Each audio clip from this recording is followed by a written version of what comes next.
For hundreds of years, people have told us that ancient Rome was a place of traditional men. They say senators wore togas and talked about big ideas, while their wives stayed home and took care of the house gods. Historians from the Victorian times painted a picture of noble Romans who would have been shocked and upset at the idea of anything other than a man and woman getting married. They purposely ignored the parts that didn't fit their story. It was like trying to explain away all those statues of very muscular, naked men as just appreciating art. Sure, Marcus, you just happened to order 17 sculptures of Apollo's six-pack abs because you liked how they looked. They were completely, totally, and hilariously wrong. Tonight, you are Lucius Aurelius Satinus, and it's a warm October morning in the year 79 CE. You're 23 years old. Your dad is a successful wine seller, and you're about to scratch something into the wall of a public bathroom that will last for 2,000 years. What you're writing isn't some deep thought about life or a prayer to the gods. It's a detailed review of last night's time with Marcus, the younger baker's helper from 2 streets over. It includes body part details that would make a modern reader gasp and reach for their pearls. You're not embarrassed. You're not hiding. And looking at the dozen similar writings already on this wall, neither is anyone else in Pompeii. But here's where we need to stop for a moment of disappointing modern truth. The actual graffiti you carved, found perfectly saved under 17 feet of volcanic ash, was much more explicit than YouTube's sensitive rules can handle. You see, the Romans had words that would make a sailor blush and then write them down for later. They didn't believe in using polite words instead of direct ones. When they wanted to describe intimate activities, they used words that would get this video banned faster than you can say classical education. So, to keep this channel running, we'll be translating these writings into language that works for our sensitive modern ears. Think of it as the PG-13 version of an extremely R-rated wall. The Romans would probably laugh at how shy we are, but then again they also thought drinking Gladiator blood-cured epilepsy, so maybe we'll call it even. What you actually carved translates roughly to Secundus performs intimate oral favors for Primogenius. Except the Romans used a single, very direct verb that rhymes with fellates. No polite words, no secret language, just a straightforward announcement that archaeologists found right next to shopping lists and political slogans. It wasn't hidden in some secret room or written in code. It was right there on the wall of a public toilet, as casual as a modern bathroom stall message, except carved in stone with the permanence of someone who really wanted the world to know. When archaeologists finally dug it up and translated it in the 1960s, after decades of Victorian scholars pretending such writings didn't exist, or quickly covering them with strategic fig leaves, they found themselves staring at evidence from an ancient world that refused to fit into their neat categories. This discovery, made throughout the digging of Pompeii from 1748 to today, shows something extraordinary about sexuality in the ancient world. As we settle in tonight, we're going to uncover not just what archaeologists found scratched into walls, painted in brothels and carved into stone, but what it tells us about the surprisingly relatable lives of people who handled love, desire and identity in a city frozen in time.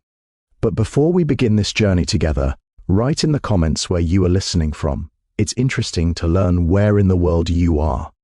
Also, please take a moment to like this video and subscribe. It helps more than you know.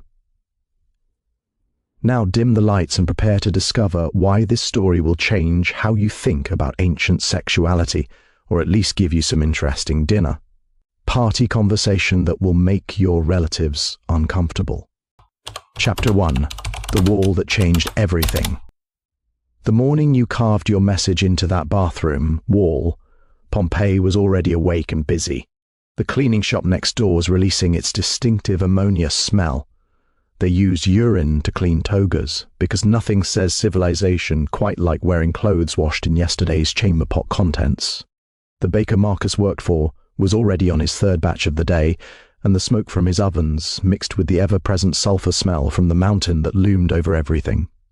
Mount Vesuvius was having one of its grumpy days, little shakes that made the wine cups rattle in the taverns, but no one paid much attention.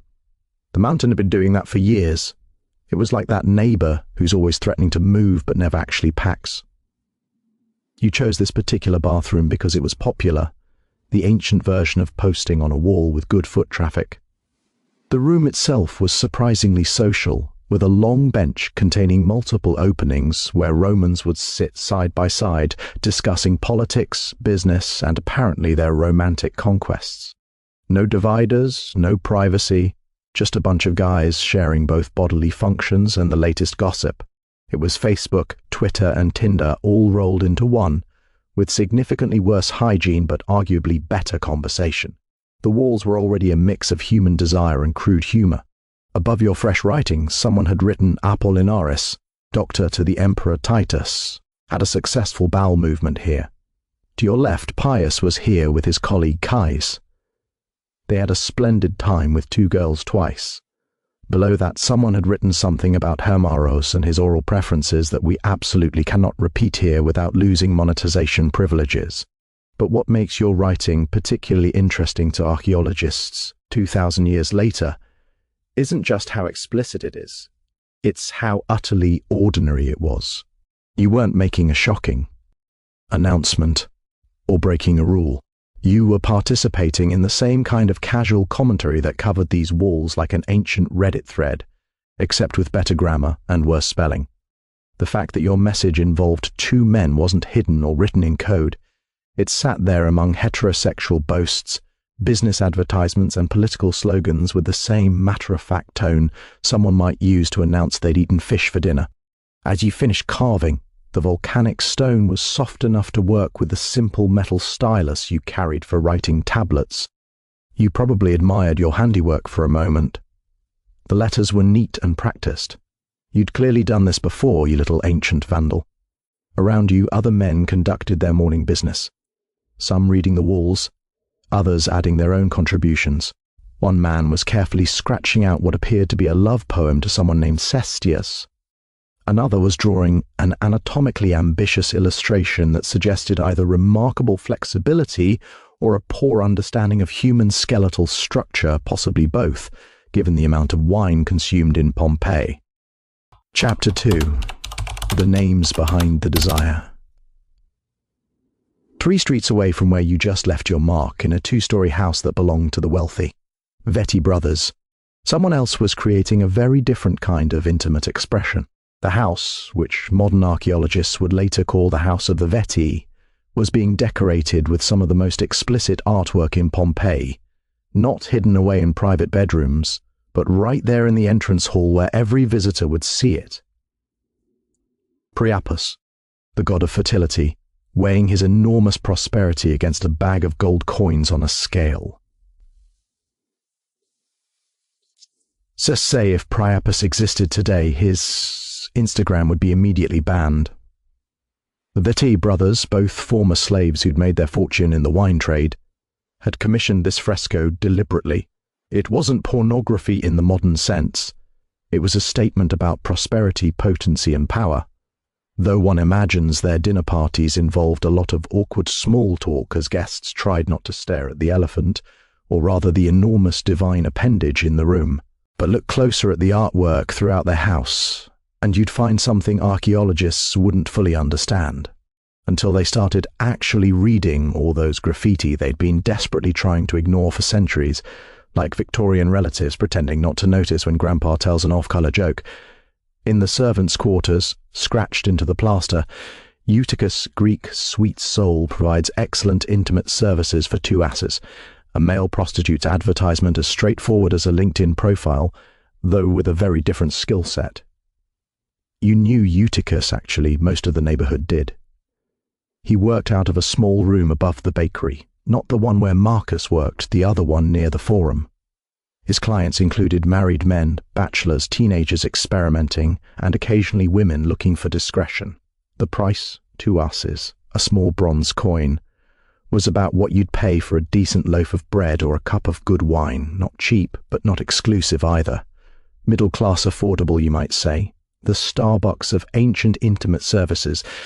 The fascinating thing about Eutychus's advertisement, and the dozens of others like it found throughout Pompeii, is how they demolish our assumptions about ancient attitudes towards sexuality.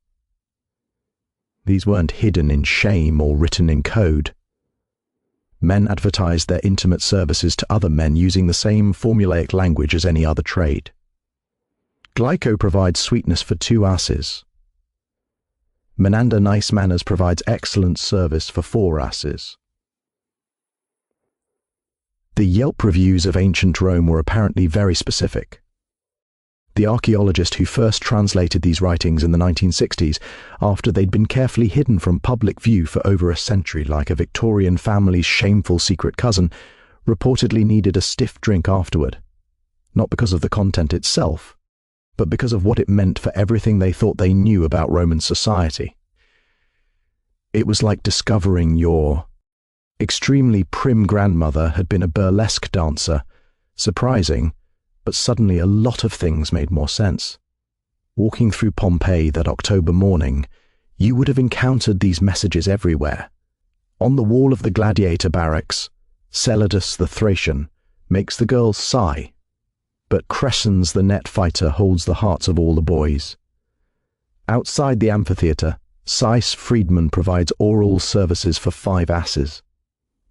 Beginners welcome, experts appreciated. Near the temple of Isis, Vibius prefers the receptive role. No judgment in the writing, just information, like noting someone's profession or hometown on their social media profile. But here's where it gets really interesting, and where modern assumptions completely fall apart like a cheap toga at a vigorous party. The Romans didn't think about sexuality the way we do. They didn't have words for gay or straight or bisexual. What mattered wasn't the gender of your partner. It was your role in the encounter. Were you the active partner or the passive partner? For a free adult male citizen, being active with anyone, male, female, or anywhere in between, was not just acceptable but expected. It demonstrated your virility, your dominance, your proper Roman masculinity. You were basically expected to be the ancient version of that guy at the gym who won't stop talking about his conquests. Being passive, on the other hand, well, that was complicated. It was like pineapple on pizza. Some people were fine with it. Others acted like it was a crime against nature, and everyone had an opinion. You thought about this as you made your way to the forum, passing by more graffiti with every step. Amplicatus. I know that Icarus is providing you with oral pleasures. Salvius wrote this. Drama, gossip, intimate intrigue, all preserved on walls like an ancient social media feed where the blocking feature hadn't been invented yet. The difference was that Amplicatus and Icarus weren't hiding their relationship. The gossip wasn't that it was happening, but who was doing what to whom. It was like TMZ, but carved in stone and with significantly more togas. Near the basilica, where legal matters were settled, someone had written a particularly elaborate inscription. Weep girls, my intimate attentions have given you up. Now they are directed toward bearded men. Goodbye, wondrous femininity. The archaeologist who discovered this one, Dr. Antonio Varone, noted that it read like a coming-out announcement, 2,000 years before such a concept supposedly existed. Though given Roman humor, it might also have just been someone's way of saying they were having a dry spell with the ladies and expanding their options. Chapter 3. Daily Life Reality. The sun climbed higher as you made your way through the city, the October heat starting to build despite the mountain's occasional rumbling complaints, like an upset stomach that would soon prove to be something much worse. You stopped at your favorite tavern, the one run by Asalina near the amphitheatre. The walls here were covered with a different kind of graffiti. Electoral notices, wine prices, and the occasional crude drawing of gladiators in positions that suggested either combat or romance, possibly both. You ordered wine, well watered, because it was still morning and you had business to attend to, and showing up to a business meeting, obviously drunk, was considered rude even by Roman standards, and settled in to read more of the wall. Someone had started what appeared to be an ongoing dialogue. Successus the weaver loves Iris, the slave of Spurius. She doesn't care for him, but he begs and she feels sorry for him. Seiss wrote this. Below it, in different handwriting, your jealous Seiss, Don't spoil someone who's better than you. Successors wrote this. And below that, I have spoken. I have written all there is to say. You love Iris, who doesn't care for you. Severus to Successus, ancient Rome, where the drama was carved in stone and the subtweets were literal. But right next to this heterosexual love triangle that would make a soap opera writer take notes, someone else had written, I desire to be intimate with a young man. Simple, direct, unapologetic. No name attached, but the handwriting looked expensive, educated, refined, the kind of script they taught in the better schools. Some rich man's son, probably, expressing a desire as casual as wanting bread for lunch. The tavern keeper, Asalina, noticed you reading and laughed. She was one of those women who'd seen everything and was surprised by nothing, the ancient equivalent of a bartender who's heard every story twice. That one's been there a week, she said, nodding at the inscription. 3 different young men have written their prices underneath, but he keeps crossing them out. Picky, that one. Like ordering from a menu, but nothing looks quite right. This was the reality of daily life in Pompeii, that archaeologists have painstakingly reconstructed from over 11,000 graffiti inscriptions. A world where sexuality was fluid, commercial, and remarkably public. The same walls that advertised bread prices and gladiator fights also carried reviews of intimate service providers, declarations of love between men, and detailed accounts of who was currently involved with whom. It was like if Craigslist, Yelp, and Facebook all existed on the same platform, carved into volcanic rock. You finished your wine and continued toward the forum, passing by the public baths. The noise from inside was tremendous, splashing, shouting, the slap of massage oils being applied with perhaps too much enthusiasm. The baths were another hotspot for romantic graffiti and activity. Mixed bathing had been banned officially, but everyone knew the men's afternoon session was where deals were made, both business and personal. It was LinkedIn and Tinder's aggressive older cousin who doesn't understand boundaries.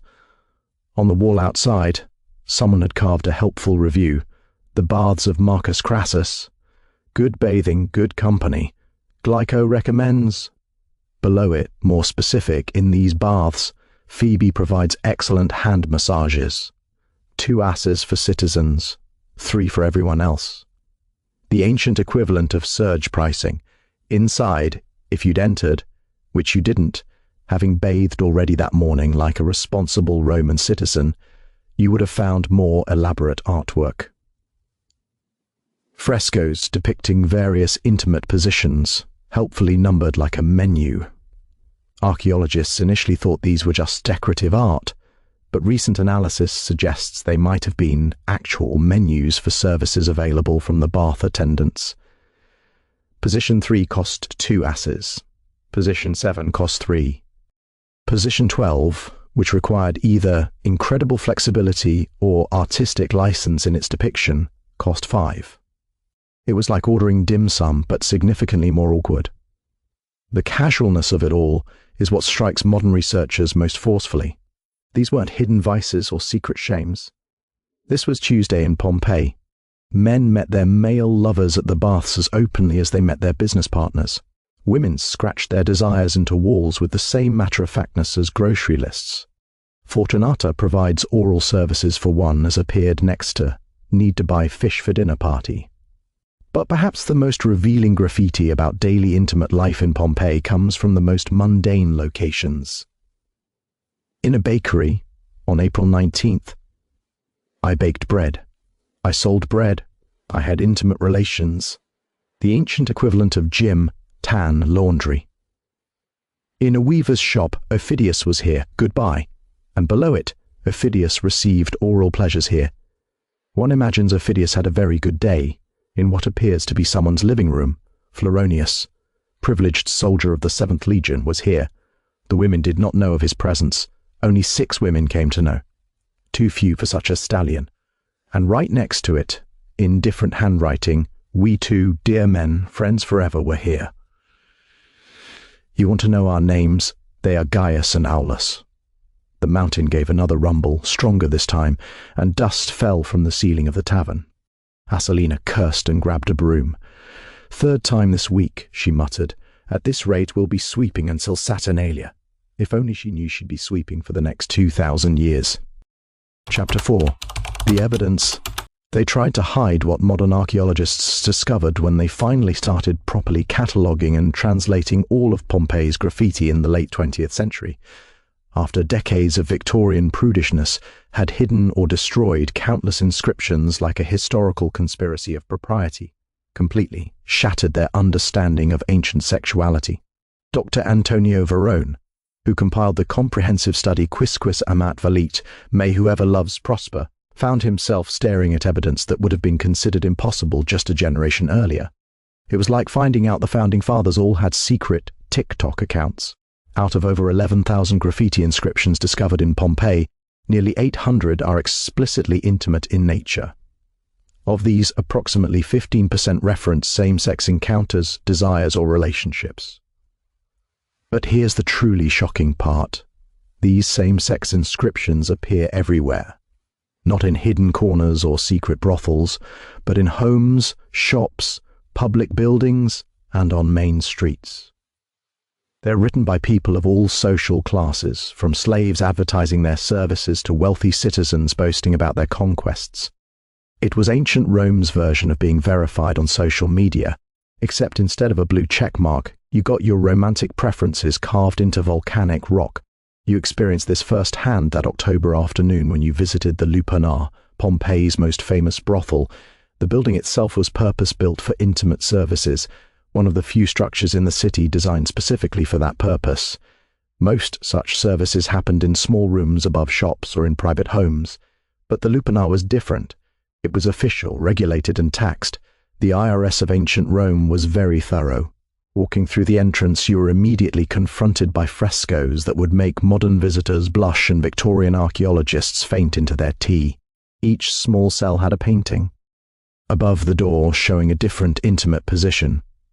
But what the Victorian archaeologists who first excavated this building refused to acknowledge, what they literally covered up with metal plates that weren't removed until the 1960s, like history's most prudish censorship, was that several of these frescoes depicted male couples. The graffiti inside the Lupanar tells an even more revealing story. Mixed among the typical, "I was intimate here," and "Phoebus had a good time," inscriptions are numerous references to male service providers and their clients. The casualness of these inscriptions, their matter-of-fact tone, suggests that male intimate workers and their male clients were simply part of the brothel's regular business. It was equal opportunity employment in the most literal sense. But the real shock for archaeologists came when they started cross-referencing the graffiti with other evidence. The names that appeared in intimate graffiti also appeared in electoral notices, business contracts, and religious dedications. These weren't marginalized people living in the shadows. Lucius Caecilius Iucundus, whose banking records survived the eruption, appears in graffiti as both someone who knows how to please the young men and as a respected businessman who held municipal office. He was simultaneously on the Chamber of Commerce and what we might delicately call the Social Committee. Dr. John Clark, studying the House of the Vetti in the 1990s, made another startling discovery. The famous Priapus fresco in the entrance wasn't unique. Throughout Pompeii, approximately 1 in 5 houses had some form of phallic imagery at the entrance. But in several cases, including the Vetti house, these weren't just fertility symbols. Careful analysis of the artwork and associated graffiti revealed they were advertisements, discreet signs that male visitors might find particular kinds of hospitality within. It was like having a rainbow flag in your window, except significantly more anatomically explicit. You knew this code, of course. Everyone in Pompeii did when Marcus, the baker's apprentice, invited you to see the special bread molds in the back room. You both knew no actual baking would be involved, unless you count things getting hot and rising. When the senator's son suggested viewing his Greek manuscripts, that was understood to mean something entirely different from reading, though there might still be some classical education involved. The truly revolutionary discovery came when archaeologists began studying the graffiti linguistically. The way Romans wrote about same-sex encounters used exactly the same vocabulary, grammar, and tone as heterosexual encounters. There was no special terminology, no euphemisms, no apparent shame or celebration. I was intimate with Nissus appears on the same wall as I was intimate with Taker, written with the same casual boastfulness. It was like ancient Romans had missed the memo that they were supposed to be embarrassed about something. Dr. Verone's analysis revealed something even more profound. The graffiti shows evidence of long-term same-sex relationships, not just casual encounters. Amandus loves Ausonius forever appears in multiple locations, written over several years, suggesting an ongoing relationship. Crescens declares his flame for Maximus is carved so carefully, so beautifully it must have taken hours, not the work of a casual encounter, but of genuine affection. Someone spent their afternoon carving a love letter into stone, which is significantly more effort than a text message. One inscription found in what was once a private home reads, Glyco and Marcellus, united in love, lived here happily for many years. May those who read this wish them well. This wasn't hidden in a bedroom. It was in the atrium where guests would see it. The homeowners were publicly acknowledging their relationship in the same way a married couple might. They were the ancient equivalent of that. Couple who post too many photos together on Instagram, except their Instagram was made of volcanic rock and survived a catastrophic eruption. Chapter 5. Love, Power, and Who's on Top. The afternoon of October 24th, 79 CE grew oppressively hot. The air thick with sulfur from the mountains continued complaints like the world's worst neighbor, about to throw the ultimate temper tantrum. You didn't know, couldn't know, that in less than 24 hours, Vesuvius would explode with the force of multiple atomic bombs, burying your entire world under tons of ash and pumice. All you knew was that the wine shop where you'd agreed to meet Marcus was unusually crowded, everyone seeking shade and something cool to drink. The conversation, as it often did, had turned to politics and romance, the two favorite topics in any Roman gathering. Not unlike modern Twitter, but with better architecture and worse plumbing. Someone was reading aloud from the walls where fresh graffiti announced that all the deadbeats support Marcus Cyrenius for Edile. Below it, someone had added, including the ones who provide oral services for bread money. And below that, at least they're earning their bread honestly, unlike politicians. Democracy in action carved in stone. This interconnection of sexuality, politics, and daily life is what makes Pompeii's evidence so valuable to modern researchers. Dr. Marilyn Skinner, in her groundbreaking analysis of Roman sexuality, points out that what we see in Pompeii's graffiti isn't just tolerance of same-sex relationships, it's a completely different conceptual framework for understanding human sexuality. It's like discovering that ancient Romans organized their color wheel differently, and what we call blue they considered 5 different colors. The Romans didn't divide people into homosexual and heterosexual. They divided them into active and passive, dominant and submissive, penetrator and penetrated. A man who had relations with other men wasn't gay. He was just a man having relations. The gender of his partner mattered less than his role in the encounter. This is why you could find graffiti. Boasting, I was intimate with 12 girls and 4 boys this month without any sense of contradiction. The writer wasn't claiming to be bisexual, that concept didn't exist. He was claiming to be virile, like an ancient version of those guys who rev their engines at stoplights. But here's where it gets complicated, and where the archaeological evidence from Pompeii becomes truly fascinating. While being the active partner with anyone was generally acceptable for a free adult male citizen, the reality on the ground was much more fluid than the official ideology suggested. The graffiti reveals countless examples of citizens taking the passive role and apparently suffering no social consequences. It was like jaywalking, technically against the rules, but everyone did it anyway. Consider the inscription found in the gladiator barracks. Mansuetus received gladly and loved every moment. Mansuetus wasn't a slave name, it was distinctly upper class, yet here he was, publicly admitting to enjoying the passive role. Or the graffiti near the theatre, Lucius Habonius prefers to receive rather than give, and the young men love him for it. Hobonius was a known merchant, successful enough to afford season tickets to the games. Apparently, his preferences didn't affect his business dealings. Or maybe they helped. Ancient networking was complicated. Dr. Craig Williams, studying this evidence, concluded that Roman sexual ideology and Roman sexual practice were two very different things. The official line was that citizen men should always be dominant. The reality, written on thousands of walls, was that people did whatever felt good and dealt with the social consequences later.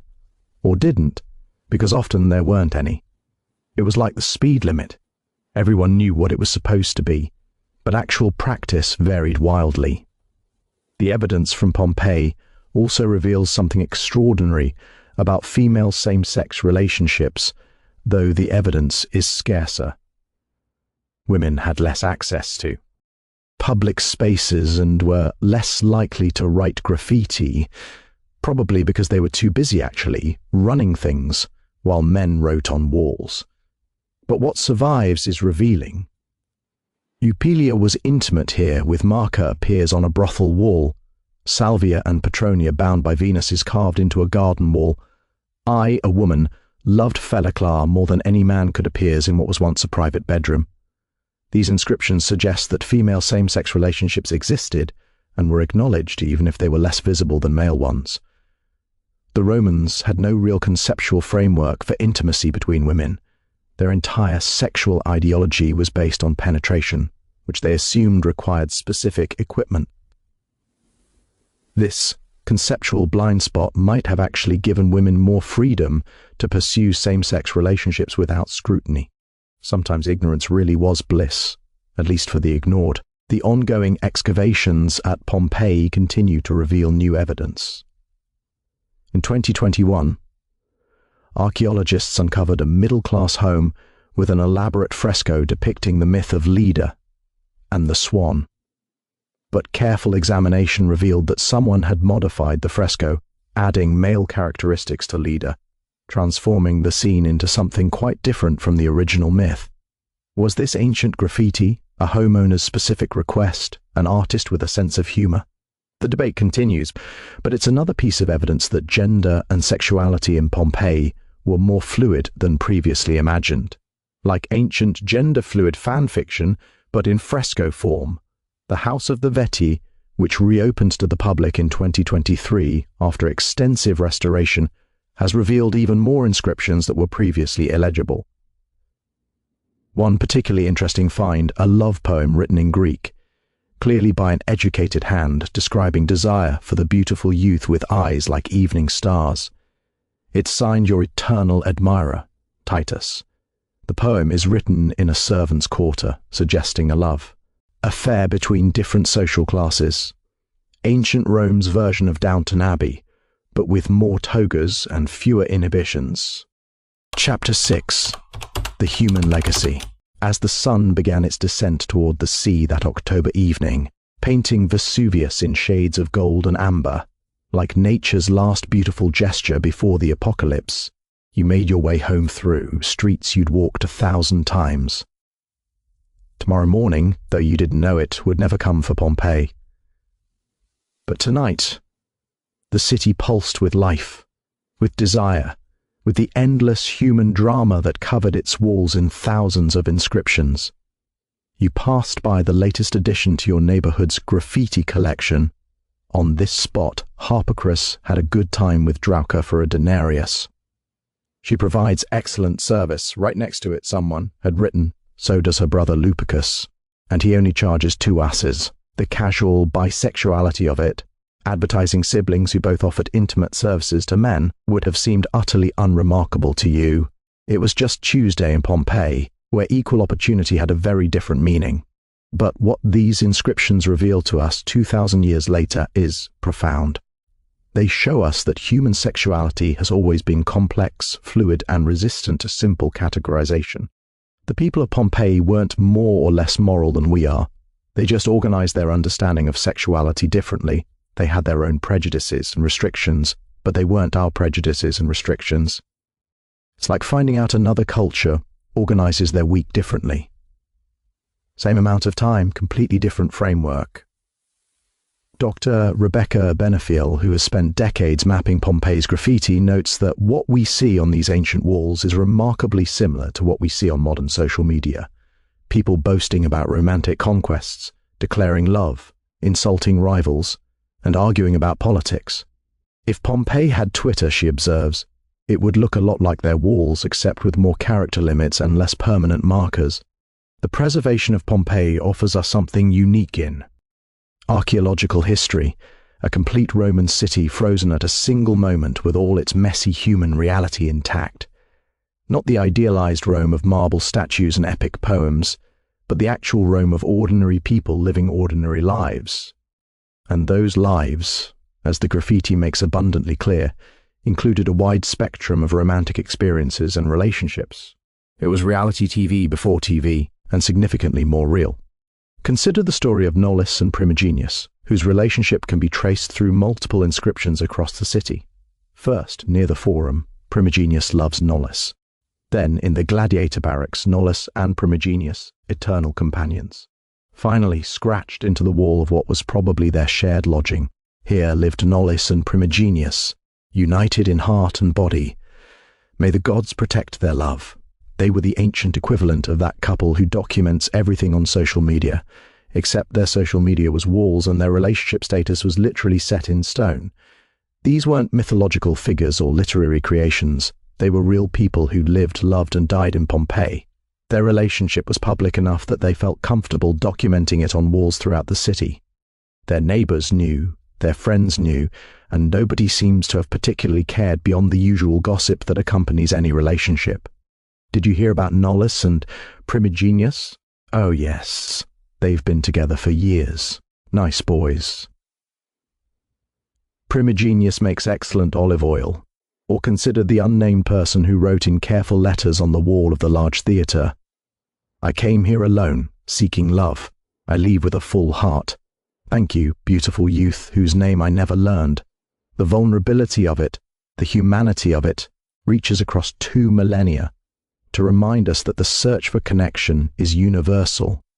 It's the ancient equivalent of missed connections on Craigslist, but more poetic and definitely more permanent.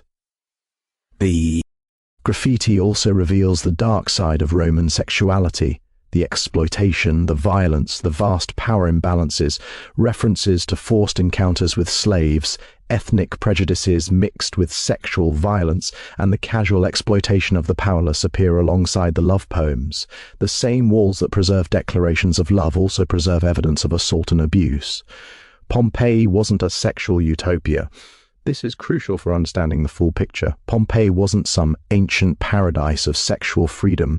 It was a complex society where sexuality intersected with power, class, and status in complicated and often troubling ways. The same man who wrote tenderly about his male lover might own slaves he exploited. The same woman who declared her love for another woman might have no choice in who she married. Freedom for some meant oppression for others, a pattern depressingly familiar across history. But what Pompeii's graffiti ultimately reveals is that LGBTQ+ people have always existed, always loved, always been part of the fabric of human society. They weren't invented by modern culture or created by contemporary values. They were there in ancient Rome, living their lives, writing their stories on walls, falling in love, having their hearts broken, seeking connection, finding joy. They were part of the human story then, just as they are now. The last piece of graffiti you added to Pompeii's walls, just hours before the eruption, was simple. "Marcus and I were happy here." You carved it into the doorframe of the room you'd rented for the afternoon, a small space above a shop where you could be together, away from the eyes of family and social obligations. You didn't sign it. There was no need. It was just another small testament to human connection in a city full of them. One more voice in the chorus of human experience. When the pyroclastic flow hit Pompeii the next day, it preserved everything: the bodies, the buildings, the frescoes, and the graffiti. Your inscription, along with thousands of others, was sealed under tons of volcanic ash, waiting to be discovered. waiting to tell future generations that love is not modern or ancient, Eastern or Western, acceptable or forbidden. Love simply is and always has been, as varied and complex as humanity itself. The archaeologists who work in Pompeii today treat these inscriptions with the respect they deserve, not as pornographic curiosities or embarrassing secrets to be hidden away like Victorian ankle porn, but as historical documents that reveal fundamental truths about human nature. Each newly discovered graffiti adds another piece to our understanding of how people in the past navigated love, desire, and identity. As our journey through Pompeii's streets and stories concludes tonight, we're reminded that the past is far from dusty and dull. It's a vibrant, often surprising, and always intriguing tapestry woven with human ingenuity, resilience, and the occasional ancient mystery that still makes us wonder. But for now, stay tuned as we have a bonus story coming right up, read especially for you by our guest narrator. For centuries, we've been told that Antarctica was this pristine, untouched wilderness that nobody knew existed until brave European explorers stumbled upon it in 1820. We've swallowed this narrative like it's historical gospel, the idea that before Captain Fabian von Bellingshausen spotted those icy shores, the southern continent was as mysterious as the dark side of the moon. History teachers have been serving us this story with the same confidence they tell us Columbus discovered America. They were completely wrong. Tonight you are Piri Reis, and it's 1513. You're an Ottoman admiral sitting in your study in Constantinople, surrounded by captured charts, ancient scrolls, and the smell of lamp oil mixing with salt air from the Bosphorus. You're not discovering Antarctica. You're copying it from maps that are already ancient by your standards. Maps that show a coastline that won't officially exist for another 300 years. Maps that shouldn't exist at all. The proof sits in the Topkapi Palace Museum in Istanbul. A piece of gazelle skin about 90 centimeters wide, covered in your careful Arabic script and impossibly accurate coastlines. It's not some vague sketch or wishful cartographic thinking. It shows the eastern coast of South America with an accuracy that makes modern cartographers uncomfortable. Then at the bottom, where logic says there should be nothing but empty ocean, you've drawn something else entirely. A landmass connected to South America, with details that match the actual coastline of Antarctica. Not as it appears today, covered in 2 miles of ice, but as it would appear if that ice wasn't there. You've drawn Queen Maud Land as it exists beneath the ice sheet, something that wouldn't be confirmed until the seismic soundings of 1949. This discovery, made when the map was rediscovered in 1929 during the inventory of the Topkapi Palace, reveals something extraordinary about what our ancestors might have known about this planet.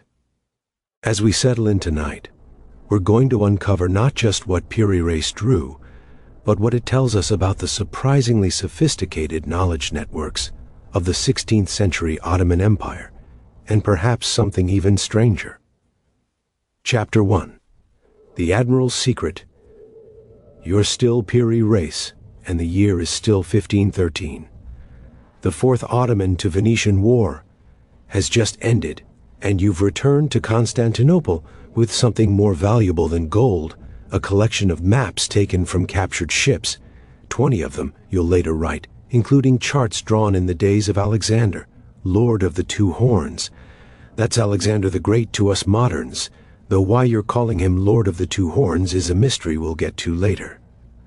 Your workshop overlooks the Golden Horn, where merchant ships from Alexandria mingle with war galleys fresh from raiding the Mediterranean.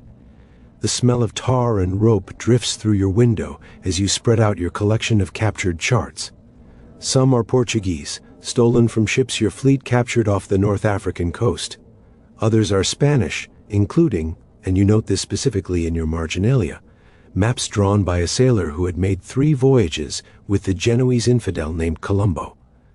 That's Christopher Columbus, whose own maps are now part of your collection, courtesy of a Spanish sailor your uncle captured and enslaved in 1501. But it's the older maps that fascinate you most, maps written in scripts you can barely read, showing coastlines that don't match anything in the Portuguese portolans. One in particular catches your attention, an ancient chart that, according to your notes, dates back to the time of Alexander. It shows a southern landmass drawn with such confidence and detail that you can't dismiss it as mythology. You begin the painstaking work of compilation. This isn't just copying, it's synthesis, correlation, mathematical projection. You're taking 20 different sources, each with their own scale, projection, and orientation, and creating something unified. The Portuguese charts give you the coast of Brazil, discovered just 13 years ago. Columbus's maps provide the Caribbean islands. But for the southern regions, you're relying on those ancient sources, maps that predate any known exploration of these waters. As you work, you add notes in Ottoman Turkish explaining your sources. This section shows the western shores of the Great Ocean, you write, copied from the map of Colombo. Further south, your note is more mysterious. These coasts are named the shores of Antillia. The map takes months to complete. When you finally set down your pen, you've created something that shouldn't exist. A chart showing not just the known world of 1513, but lands that won't be discovered for centuries. You sign it with pride. This chart was drawn by Piri Reis, son of Haji Mehmed, known as the nephew of Kamal Reis, in the month of Muharram of the year 919. That's March to April 1513 in the Christian calendar. You have no idea that your map will disappear into the palace archives, forgotten for 4 centuries. You can't know that when it's rediscovered, it will spark debates that range from reasonable academic discourse to theories about ancient aliens. All you know is that you've created the most comprehensive map of the Western Ocean that the Ottoman Empire has ever seen. What happens next is where our story gets truly strange. Chapter 2. The map that shouldn't exist. The year is 1929, and you're Gustav Adolf Deissmann, a German theologian conducting what should be a routine inventory of the Topkapi Palace Library. Constantinople has become Istanbul. The Ottoman Empire has collapsed, and you're cataloging the remnants of 6 centuries of imperial collection. The palace, once home to sultans and their vast retinues, is being converted into a museum by the new Turkish Republic. You're not looking for anything special, just doing the academic equivalent of spring cleaning, sorting through thousands of documents that haven't been properly examined in centuries. The storage room smells of old leather and dust, that particular museum smell that says these objects have been sitting here since before your grandfather was born. Then you unfold a piece of gazelle skin and everything changes. At first glance, it's clearly a map. You can make out coastlines, islands, ships drawn in loving detail. But as you look closer, as you begin to translate the Ottoman Turkish annotations, you realize you're looking at something impossible. This is a map of the Americas drawn in 1513, just 21 years after Columbus's first voyage. But it shows the coast of South America with an accuracy that European cartographers wouldn't achieve for another century. You call in the experts, Orientalists to translate the text, cartographers to analyze the projections, historians to verify the date. They all confirm what seems impossible. This map is genuine. It really is from 1513. And it really does show things that nobody in 1513 should have known. The northern portion is impressive enough.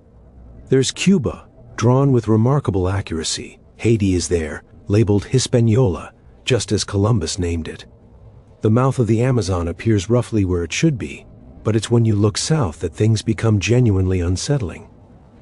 The map shows the eastern coast of South America continuing far to the south, further than Magellan would sail in 1520. It curves to the east in a way that perfectly matches the actual coastline. Then, where modern maps show the Drake Passage, that terrifying stretch of open water between Cape Horn and Antarctica, the Piri Reis map shows something different. It shows land, a coastline continuing from South America, bending east, showing bays and islands and promontories that shouldn't be there. Except they are there. They're just buried under 2 miles of ice. Charles Hapgood, an American academic, would spend years analyzing this in the 1960s. He wasn't some fringe conspiracy theorist. He was a Harvard-educated historian whose work was endorsed by Albert Einstein. Yes, that Einstein, who wrote the foreword to Hapgood's book, stating that the first communication I received from Mr. Hapgood electrified me. What electrified Einstein was Hapgood's careful mathematical analysis of the map's projection. The Poori race map, Hapgood demonstrated, uses a sophisticated projection centered on Alexandria, Egypt. This isn't the Mercator projection you learned in school, invented in 1569. This is something older, more complex, requiring spherical trigonometry that supposedly wasn't developed until centuries later. When Hapgood adjusted for this projection and compared the Poori race map to modern maps, he found something that still makes historians uncomfortable. The southern landmass on the Poori race map corresponds to the coast of Antarctica, specifically Queen Maud Land, as it appears in seismic surveys that show the bedrock beneath the ice. Features on the map match mountain ranges that are now buried under miles of glacier. The map shows rivers that haven't flowed for thousands of years, since before the ice sheet formed. Arlington Mallory, an authority on ancient maps, took this even further. He noticed that some of the islands shown on the Poori race map don't exist. Or rather, they don't exist anymore. They're underwater now. But during the last ice age, when sea levels were 400 feet lower, they would have been dry land. The map, Mallory argued, wasn't just showing Antarctica without ice. It was showing the world as it existed thousands of years ago. The Turkish government, recognizing they had something special, sent their own research teams. Captain Walters of the U.S. Navy Hydrographic Office examined it. The Royal Geographical Society weighed in. They all came to the same uncomfortable conclusion. This map shows things that nobody in 1513 should have been able to know. But here's where it gets even stranger. Remember those notes Poori Rees wrote on his map? He explicitly states he's not the original source. He's copying from older maps, including ones from the Library of Alexandria, the ancient world's greatest repository of knowledge, destroyed centuries before Poori race was born. He mentions using maps drawn in the days of Alexander, which would date them to the 4th century BCE. So now we have a puzzle wrapped in an enigma, deep-fried in impossibility. A 16th century Ottoman admiral copies ancient maps that show a continent that wouldn't be discovered for 3 more centuries, depicting it as it appeared before it was covered in ice, which happened anywhere from 6,000 to 15,000 years ago, depending on which geologist you ask. You're probably thinking what any reasonable person would think. There has to be a mundane explanation. Coincidence? Misinterpretation? Maybe Poori race just got lucky. Or maybe we're seeing patterns that aren't there, like finding Elvis in a piece of toast. But then you look at the details, and the mundane explanations start to crumble. Chapter 3. The Ottoman Navigator's World. Let's step back into Poori Rees's world for a moment, because understanding the man helps us understand the mystery. You're living in the Ottoman Empire at its absolute peak. This isn't some backward medieval kingdom. This is the most powerful state on earth. Your uncle, Kemal Reis, is the empire's most celebrated naval commander. You've personally fought in battles that decided the fate of the Mediterranean. The Ottoman Navy in 1513 is a sophisticated operation. Your ships carry magnetic compasses, astrolabes, and cross-staffs. Your navigators use trigonometry that would make a modern high school student weep. You have access to knowledge from 3 continents. European discoveries coming through Venice, Arab scholarship preserved from the Golden Age of Baghdad, and ancient Greek texts that survived in Constantinople's libraries when they were lost to the West. Your daily life as an admiral involves more mathematics than sword fighting. Navigation in the 16th century requires you to be part astronomer, part mathematician, part weather forecaster. You calculate latitude by measuring the angle of the sun at noon. You estimate longitude by dead reckoning, keeping meticulous track of your speed and direction.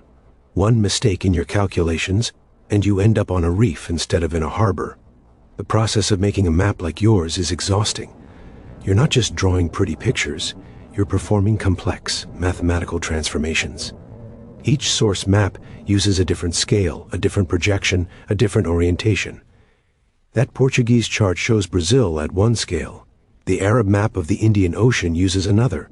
Those ancient Greek sources? They might be using stadia as a unit of measurement, and good luck figuring out exactly how long a stadium was to ancient Greeks. You spread them all out on your workshop floor. The gazelle skin, your chosen medium because it won't shrink or distort like paper, is carefully prepared. You've drawn a grid of lines, what later cartographers will call rum lines, radiating from multiple centers. These help you maintain consistent scale and direction as you transfer information from your source maps. For the known parts of the world, you have recent, reliable information. Portuguese explorers have been mapping the Brazilian coast for over a decade. Spanish conquistadors are sending back detailed reports from the Caribbean. You even have that captured sailor who sailed with Columbus 3 times, though you note with some amusement that the Christians can't agree among themselves about what they found. Columbus went to his grave insisting he'd reached Asia. But for the southern regions, you're relying on those ancient sources, maps that claim to show lands beyond the edge of the known world. Any sensible person would dismiss them as mythology, like those medieval maps with "here be dragons" written in the empty spaces. But these aren't decorated with sea monsters and fantasy. They're technical documents with distance measurements and coastal details. One source particularly intrigues you, a map that, according to its Arabic inscription, was preserved in the Library of Alexandria, and claims to date from the time of Alexander the Great. Now, you know Alexander never sailed to the Western Ocean. His conquests went east, not west. But the map exists, detailed and specific, showing lands that match nothing in Ptolemaic geography. You make a decision that defines your career. You're going to include these southern lands, not as mythology or decoration, but as actual geography. You carefully transfer the coastlines, adjusting for projection and scale. Where the ancient map shows mountains, you draw mountains. Where it shows rivers, you draw rivers. The work takes months. Your hand cramps from holding the pen. Your eyes blur from straining over tiny details. But gradually the map takes shape. The familiar coastlines of Africa and Europe anchor the eastern edge. The new discoveries of the Americas fill the west, and in the south, connected to South America, that mysterious landmass from the ancient sources. You add notes explaining your sources, because you're a scholar as well as a sailor. This section here is from the map of the Genoese infidel, you write. These islands are from the Portuguese charts captured in the year. You're creating not just a map, but a historical record, showing how knowledge flows from culture to culture, century to century. What you don't write, what perhaps you don't even consciously realize, is that you're preserving something much older. Those ancient source maps you're copying might themselves be copies of even older originals. Like a game of cartographic telephone stretching back millennia, each generation of mapmakers preserving details they don't fully understand, copying coastlines of lands they've never seen. In your Ottoman Turkish notes you mention something curious. You write that the ancient maps showed the circumference of the earth, and that the original mapmakers were versed in geometry. This isn't the medieval European view of mysterious ancients with supernatural knowledge. You're describing technical competence, people who understood that the earth was round and knew how to measure it. Your finished map is a masterpiece of synthesis. It's also, though you don't know it, a time bomb of historical controversy that won't explode for another 4 centuries. Chapter 4, The Impossible Accuracy. Now we need to talk about what makes academics squirm in their chairs, the specific details on the Poori race map that simply shouldn't be there. Not vague similarities that could be explained away, but precise correlations that make conventional historians reach for their antacids. Let's start with the Falkland Islands. On your map, Poori race, you've drawn a cluster of islands off the southern coast of South America, right where the Falklands actually are. Except the Falklands wouldn't be discovered until 1,592 to 79 years after you drew them. The official history says they were first spotted by English navigator John Davis. But there they are on your map, not just in the right place, but at the right distance from the mainland. Then there's the Amazon River. You've drawn it not once, but twice, showing both mouths of the great river system. This dual representation puzzled researchers until they realized you were showing both the Amazon and the Para River, which forms the southern mouth of the Amazon Delta. Vicente Pinzon wouldn't explore this region thoroughly until 1500, and detailed knowledge of the river system wouldn't reach Europe for decades after that. Yet your map from 1513 shows it with an accuracy that European maps wouldn't achieve until the late 1500s. But it's the southern landmass that really breaks historians' brains. When Arlington Mallory and Charles Hapgood analyzed this portion in the 1960s, they made a discovery that still hasn't been adequately explained. The coastline shown on your map matches the subglacial topography of Queen Maud Land in Antarctica. That is, the actual shape of the land beneath the ice sheet. This wasn't confirmed until the International Geophysical Year of 1957 to 58, when seismic surveys penetrated the ice to map the bedrock below. The match isn't perfect. Nothing from 1513 could be, but it's far too close to be coincidence. Mountains appear where mountains should be. The general shape of the coastline follows the actual land beneath the ice. Even more disturbing to conventional history, the map shows the coastline as it would appear without ice, but with rivers and mountains that suggest a temperate climate. There are flowing rivers marked on this southern land. Rivers require liquid water, not temperatures of -40 degrees. The last time Antarctica was ice-free enough to have flowing rivers was, well, that's where things get controversial. Conservative estimates say at least 6,000 years ago. Some geologists push it back to 15,000 years. Others argue for millions of years. But all agree on one thing. It was long before any human civilization we know about could have mapped it. Unless, of course, they did. Here's where we need to address the elephant in the room, or rather, the ancient advanced civilization in the room. When faced with the impossible accuracy of the Piri Reis map, some researchers have proposed that it's evidence of a lost civilization that existed before the last ice age. Atlantis, some whisper. Others suggest ancient aliens because apparently when humans can't explain something, we immediately assume extraterrestrial intervention. But Piri Reis himself offers a different explanation, one that's somehow both more mundane and more mysterious. In his notes, he repeatedly emphasizes that he's copying from ancient sources. He mentions maps from the Library of Alexandria, which was destroyed in a series of fires between 48 BCE and 642 CE.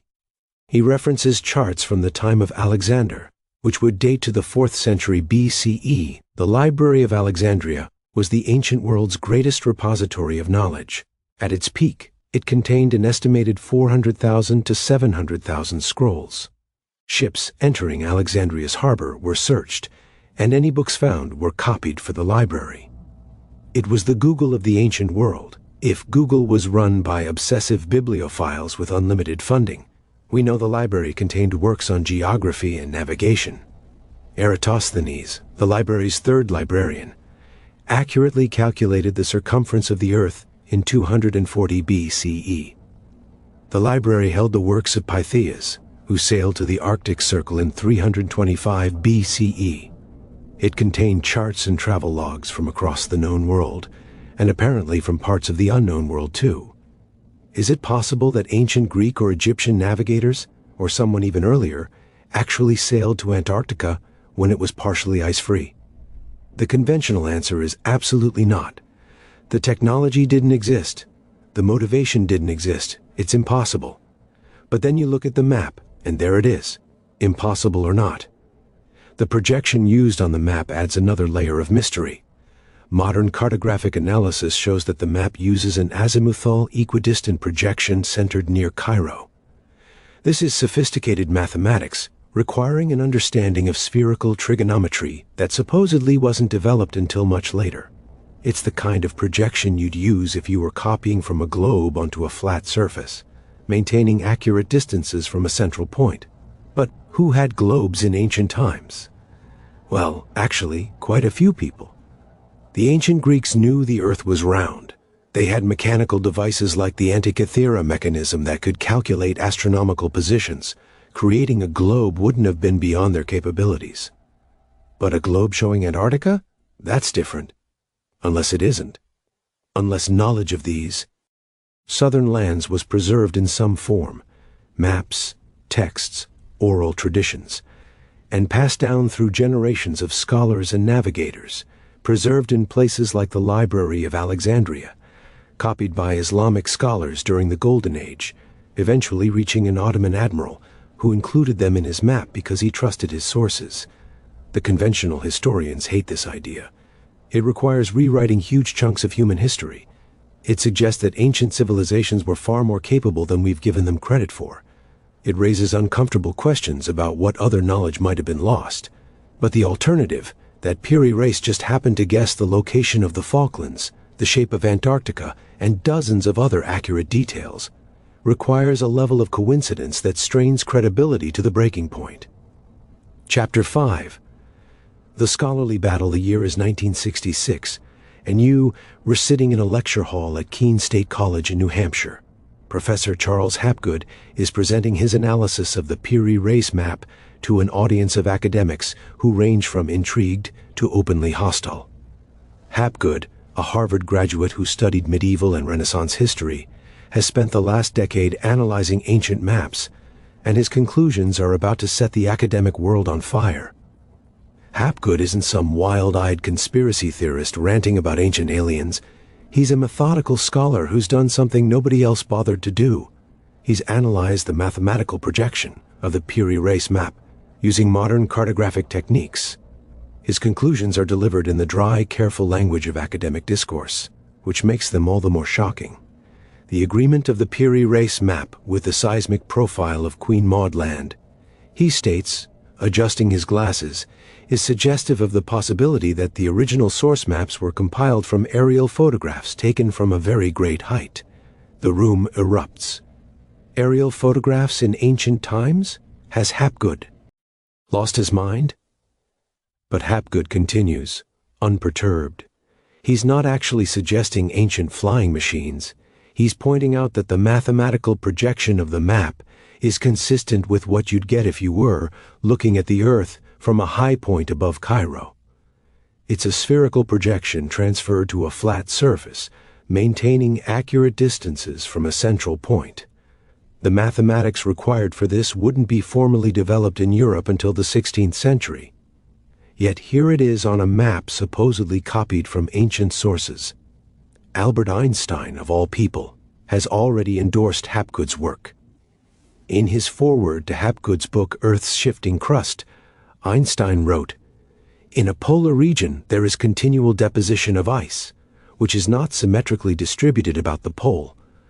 The Earth's rotation acts on these unsymmetrically deposited masses and produces centrifugal momentum that is transmitted to the rigid crust of the Earth.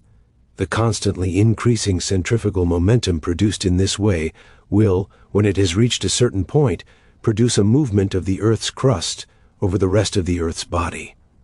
What Einstein is endorsing here is Hapgood's theory of crustal displacement, the idea that the Earth's crust can shift position relative to the core, moving entire continents.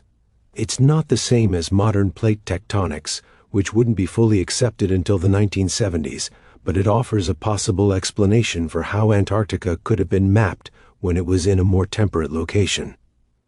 The academic establishment is not pleased. Dr. Gregory McIntosh, a historian specializing in early cartography, publishes a scathing critique. The southern landmass on the Poori race map, he argues, isn't Antarctica at all. It's simply the coast of South America bent sideways due to the limitations of trying to fit everything onto a single piece of parchment. Medieval and Renaissance cartographers did this all the time when they ran out of room.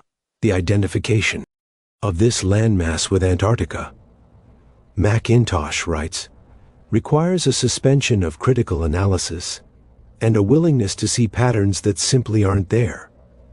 It's pareidolia applied to cartography, seeing faces in clouds, or in this case, seeing Antarctica, where there's only artistic license.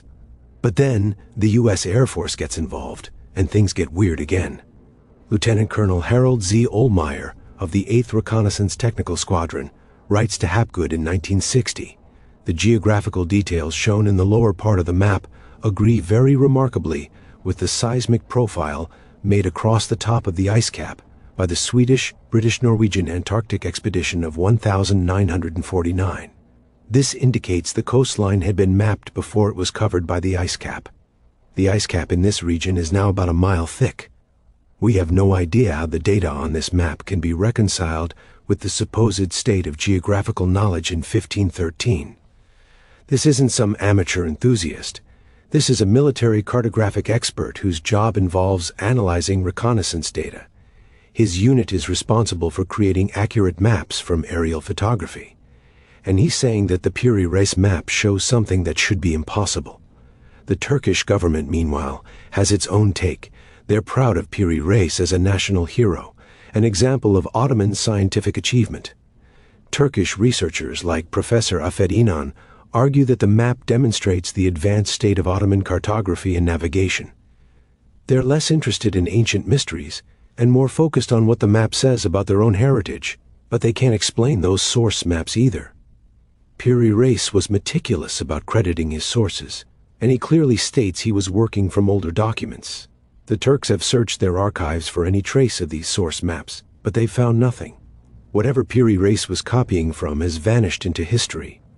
Graham Hancock enters the debate in the 1990s with his book, Fingerprints of the Gods, arguing that the Piri Reis map is evidence of a lost advanced civilization. He's not the first to suggest this. Erich von Däniken made similar claims in the 1960s, though his ancient astronaut theories were so outlandish they actually hurt serious research into the topic. Hancock is more careful. He points out that we keep pushing back the dates for human achievements. Göbekli Tepe in Turkey, built around 9,500 BCE, predates Stonehenge by 6,000 years and shows that ancient humans were capable of complex organization and monumental architecture far earlier than previously thought. If we were wrong about that, what else might we be wrong about? The debate rages on. Conferences are held, papers are published, academic careers are made and destroyed. The Piri Reis map becomes a touchstone for alternative history theorists and a headache for mainstream historians. Dr. Diego Cuoghi, an Italian researcher, publishes a detailed analysis arguing that people are misreading the map entirely.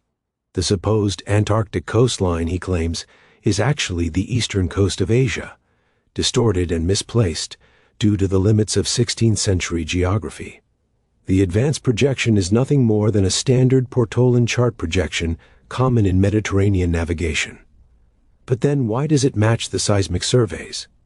Coincidence, says Cuoghi, pattern recognition gone wild. We see what we want to see. The problem is, neither side can definitively prove their case. The source maps Piri Reis used are lost. We can't carbon date the information on the map, only the physical parchment. We're left with tantalizing hints and frustrating ambiguities. What we do know is that Piri Reis created something extraordinary. Whether it's evidence of ancient advanced knowledge or just a lucky guess combined with skilled compilation, the map remains one of history's most intriguing puzzles.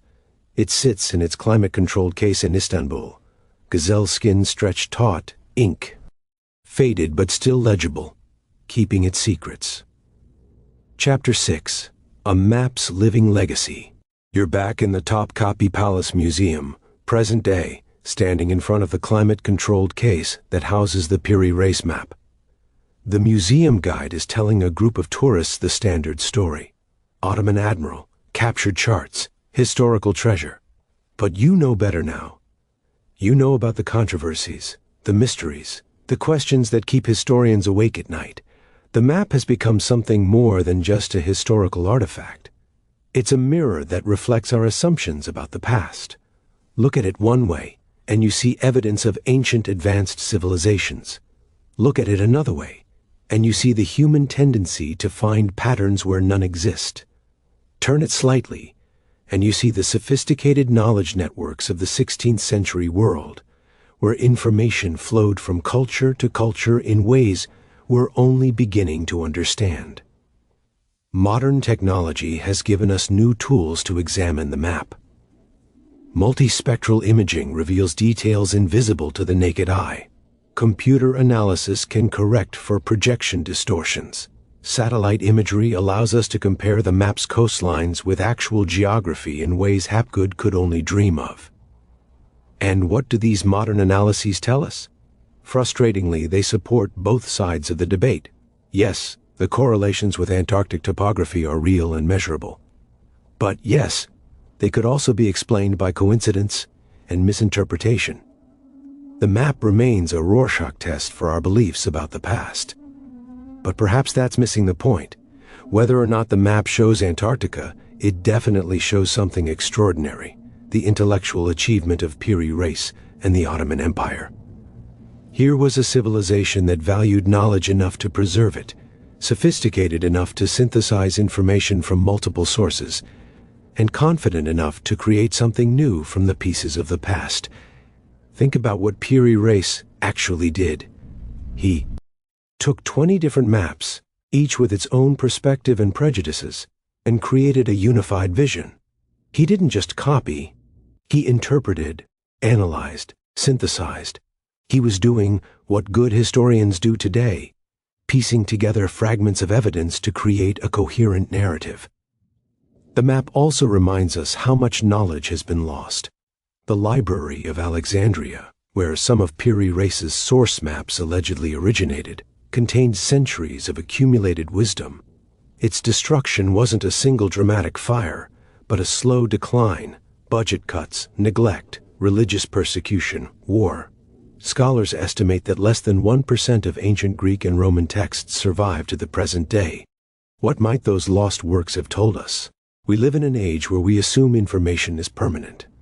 Everything is digitized, backed up, stored in the cloud. But digital information is actually more fragile than parchment. Formats become obsolete. Servers crash. Companies go bankrupt and their data disappears. In 500 years, will future historians look at gaps in our digital records the way we look at the gap between Piri Reis's source maps and his final product? The map has practical implications too. It shows that our ancestors were more connected than we often assume. The 16th century wasn't a collection of isolated civilizations. It was a network of trade routes, knowledge exchanges, and cultural borrowing. Piri Reis could compile maps from Portuguese, Spanish, Arab, and ancient Greek sources because these cultures were already in conversation with each other. Today, the map has become a symbol for Turkey, appearing on the reverse of the 10 million lira banknote from 1999 to 2005. Before revaluation made that worth about $5. It's taught in Turkish schools as an example of Ottoman scientific achievement. Piri Reis himself has been rehabilitated from obscure admiral to national hero, with streets, schools, and even a university named after him. For alternative history enthusiasts, the map remains. Exhibit A in the case for lost ancient civilizations. Conferences still debate its implications. Books still propose new theories. YouTube videos analyze every line and annotation, finding new mysteries in details that scholars have examined for decades. But what would Piri Reis think of all this controversy? You were a practical man, an admiral who needed accurate charts to navigate dangerous waters. You weren't trying to preserve ancient mysteries or challenge historical orthodoxy. You were trying to create the best possible map with the information available to you. Yet in doing so, you created something that transcends its original purpose. The map is no longer just a navigation tool. It's a puzzle, a mystery, a window into how knowledge moves through time. It reminds us that history isn't a straight line of progress, but a complex web of preservation and loss, memory and forgetting. The tourists move on to the next exhibit, but you linger. The map, under its protective glass, seems to pulse with possibilities. Every line Piri Reis drew was a decision, to trust this source, to doubt that one, to include this detail, to omit that one. The map is a record of these decisions, frozen in ink on gazelle skin. In the end, maybe the real mystery of the Piri Reis map isn't what it shows, but what it represents. The human drive to explore, to record, to preserve knowledge even when we don't fully understand it. Piri Reis copied coastlines he'd never seen, trusting that someone, somewhere had seen them. He preserved information that didn't fit the worldview of his time because the information existed and deserved to be preserved. That's the real legacy of the map. Not the controversy over Antarctica or the debate about ancient civilizations, but the reminder that knowledge is fragile, precious, and worth preserving even when we don't understand its significance. Every generation thinks it knows the truth about the past. Every generation is wrong. The Poori race map reminds us to stay humble about what we think we know. As our journey through the mystery of the Poori race map concludes tonight, we're reminded that the past is far from dusty and dull. It's a vibrant, often surprising, and always intriguing tapestry woven with human ingenuity, resilience, and the occasional ancient mystery that still makes us wonder. But for now, stay tuned as we have another bonus story coming right up, read especially for you by our guest narrator. The Dendera light bulbs. Ancient Egyptian temple has 2,000-year-old light bulbs carved in stone, real or fake. The Dendera light bulb mystery. For decades, we've been fed this comfortable story about ancient Egypt. They built pyramids with ramps and copper tools. They lit their temples with torches and oil lamps. They spent their evenings squinting in the flickering darkness like everyone else before Thomas Edison came along. Egyptologists have assured us that those magnificent temple carvings, painted in impossible detail in pitch-black chambers, were created by artists working with primitive flames and maybe some polished copper mirrors if they were feeling fancy. We've accepted this narrative like it's carved in stone, harder than granite. It was completely wrong. Or maybe it wasn't. That's the problem. Tonight you are Khufu, and it's 50 BCE. You're a priest in the temple of Hathor at Dendera, and you're about to oversee the creation of a carved relief that will confuse the hell out of people in 2,000 years. You're not trying to be mysterious. You're just doing your job, supervising the decoration of an underground crypt that's so sacred, so secret, that only a handful of priests will ever see it. But what you're about to have carved into these walls will eventually convince millions of people that your civilization had electric lights. And the weird part, looking at it with modern eyes, you can absolutely see why. The proof is carved into the stone walls of 3 crypts beneath the Temple of Hathor, reliefs showing what appears to be a massive bulb-shaped object with a snake-like filament inside, connected to a cable that runs to a box, all being supported by a pillar that looks suspiciously like an insulator. It's not some vague shape that might be a light bulb if you squint and have 3 beers. It's a detailed carving that would make any electrician do a double take. The first person to see it with modern eyes in the 1990s literally thought someone had traveled back in time and taught the ancient Egyptians about cathode ray tubes. This discovery, properly documented when the crypts were thoroughly studied in the 1990s, reveals something extraordinary about how we interpret the past. As we settle in tonight, we're going to uncover not just what those priests carved, but what it tells us about the surprisingly complex religious technology of ancient Egypt, and why sometimes a light bulb is just a lotus flower having a really weird day. Chapter 1. The Electrician's Nightmare. You're still Khufu, standing in the crypt beneath the temple. The space is cramped. These aren't the grand halls that tourists will one day photograph. These are secret chambers, barely tall enough to stand upright, accessed through hidden passages that most priests don't even know exist. The air is thick with incense and the smell of fresh-cut stone.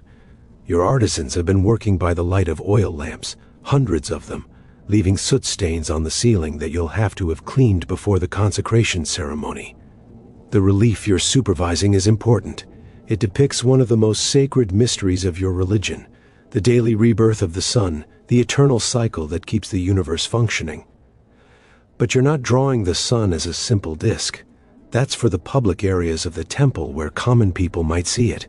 Down here in the crypts, reserved for the highest mysteries, you're showing the esoteric truth, how the sun actually regenerates each night. Your artists begin with the jade pillar, the sacred symbol of stability that represents the backbone of Osiris. But this isn't just any jade pillar. This one is special, decorated with arms that seem to support or lift what comes next. On top of the jade, they carve a lotus flower, but elongated, stretched into an oval bulb shape that would make any modern electrician's eyebrows rise. Inside this bulb-shaped lotus, your artists carefully carve a serpent. Not just any serpent. This is the solar snake, the form that Ra takes during his nightly journey through the underworld. The snake emerges from the lotus just as the sun emerges from the primordial waters each dawn. It's a powerful image loaded with theological significance that every priest in your order understands. But here's where it gets interesting. Your artists add details that, to your eyes, are purely religious, but to modern eyes look distinctly technological. The serpent is supported by the jade pillar's arms in a way that looks like it's being held in place by an insulating support. There's a cable-like line running from the lotus bulb to a square box that you know represents a sacred shrine, but looks remarkably like a power source. The god Thoth stands nearby with knives, which you understand is protecting the sacred mystery, but which some future observers will interpret as a warning about high voltage. You have no idea that in 2,000 years, a German author named Peter Krasse and Reinhard Habeck will look at your relief and write a book called Light for the Pharaoh, arguing that you're depicting an actual electrical device. They'll point out that the bulb has the same shape as a modern cathode ray tube. They'll note that the jade pillar looks like an insulator. They'll observe that electric eels, which exist in Africa, could theoretically provide power for such a device. All you know is that you're creating a visual representation of one of your religion's deepest mysteries, how divine power flows through the universe, sustaining all life. The lotus represents creation. The snake represents the sun's regenerative power. The jade provides stability. Together, they show how order emerges from chaos every single day. Your artisans work carefully, checking their designs against papyrus scrolls that contain the canonical versions of these images. This iconography isn't new. It's been refined over centuries. But down here in the crypt, they're allowed to elaborate, to add details that wouldn't be appropriate for public consumption. The result is more detailed, more elaborate, more technological looking than anything carved in the public areas above. What you're really creating is a theological circuit diagram showing how divine energy flows through the cosmos. But you're using visual metaphors that, completely by accident, happen to look like electrical components. It's like if someone in the year 4000 found a computer network diagram and assumed we worship the great god TCP/IP. Chapter 2. The Underground Discovery. Fast forward to 1876, and you're Auguste Mariette, the French Egyptologist who's just rediscovered the Temple of Hathor at Dendera. The temple has been buried in sand for centuries, used as a stable by locals who had no idea they were keeping their donkeys in one of the best preserved temples in Egypt. You're not looking for electric lights. Electricity is still so new that most of Europe doesn't have it yet. You're just trying to document what you found.